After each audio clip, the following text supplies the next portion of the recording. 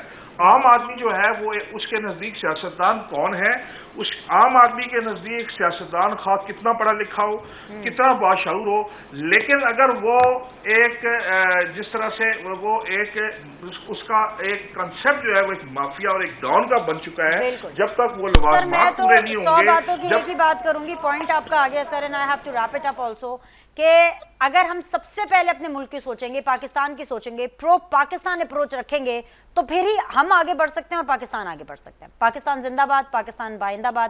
آج کے لیے اتنا ہی, انشاءاللہ تعالیٰ آپ لوگوں سے اگلے شو میں ملاقات کریں گے. اللہ حافظ.